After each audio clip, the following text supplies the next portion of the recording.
The idea of nuclear power first began in the 1930s, when the Italian physicist Enrico Fermi first showed that neutrons could split atoms. Fermi led a team that achieved the first nuclear chain reactor in 1942. This led to the creation of the first man-made reactor, the Chicago Pilot 1. Today, over 50 countries utilize nuclear energy, with the United States being the largest consumer of nuclear power. Since nuclear energy is a zero-emission, clean energy source, it is no wonder why many countries are deciding to use it as an alternative energy source.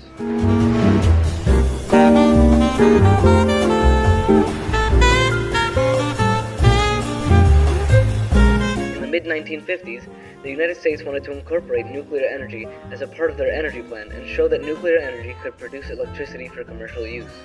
Puerto Rico, a U.S. territory since 1898, became the testing site for U.S. nuclear energy during the 1960s, when the U.S. and the Soviet Union were still involved in the Cold War. The U.S. approved the construction of a nuclear plant in Puerto Rico called the Boiling Nuclear Superheater, or BONUS, reactor facility. The BONUS facility was the 8th nuclear power plant constructed in the world and the first in Latin America. Even though this nuclear reactor might seem beneficial to the island, considering how fragile its electric grid is, it did not prove to be successful due to the economy and the landscape of the island, and as a result, the facility was decommissioned. The BONUS facility was developed as a prototype nuclear power plant to investigate the technical and economic feasibility of the integral boiling superheating concept. In addition, the facility was designed to be large enough to evaluate the major features of the integral boiling superheating concept realistically without the high construction and operating costs associated with a large plant. The BONUS nuclear power plant is located in Punta Higuera near Rincón, Puerto Rico. Punta Higuera was chosen for various reasons. 1. It was safe to believe that any radiation leak would blow into the ocean considering the usual prevailing winds from the east. 2. The facility is near the University of Puerto Rico Mayagüez campus, which has a highly scientific-oriented staff. 3.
2002 and has displays that recounts the history of the site and the development of electrical energy and nuclear energy.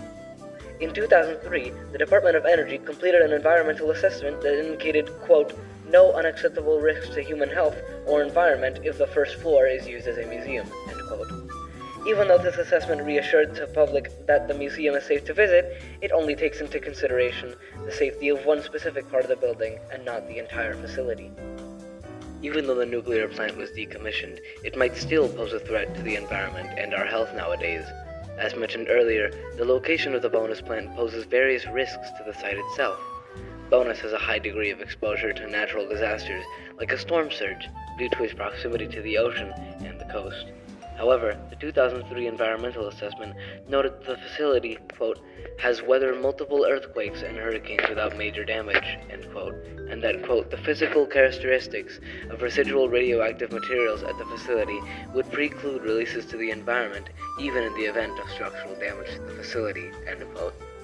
Additionally, the 2011 Comprehensive Annual Survey stated that, quote, inspection of surrounding property and slope to the beach revealed no significant changes or signs of excessive erosion, end quote.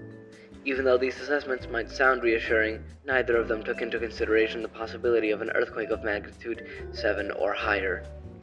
An earthquake this strong could cause major damage to the bonus facility and consequently release toxic chemicals that can harm our health and the environment. The bonus facility has never been impacted by an earthquake since Puerto Rico has not suffered a major earthquake in more than a century. However, a natural disaster that has damaged the facility is flooding. During Hurricane George in 1998, the containment building flooded due to clogged storm drains and leaking door seals. Hablamos con Benjamín Nieves, quien es consultor en seguridad nacional y manejo de emergencias. En el caso en particular de una fuga, en caso de que fuese un terremoto mayor, por decirlo así, aunque es poco probable, si hubiese una fisura que permitiera, ¿verdad?, que saliera material radioactivo, lo más importante que la ciudadanía tiene que saber, especialmente los vecindarios, es que la exposición a este material o a esta radiación, ¿verdad?, a esta energía, ¿verdad?, radioactiva que puede emitirse desde el domo hacia afuera, pues básicamente va a ser limitada, ya que el combustible no se encuentra adentro, no es activo. Sin embargo, es bien importante que mantengan sobre todo distancia, no exponerse al ambiente en ningún momento y estar resguardados dentro de su casa.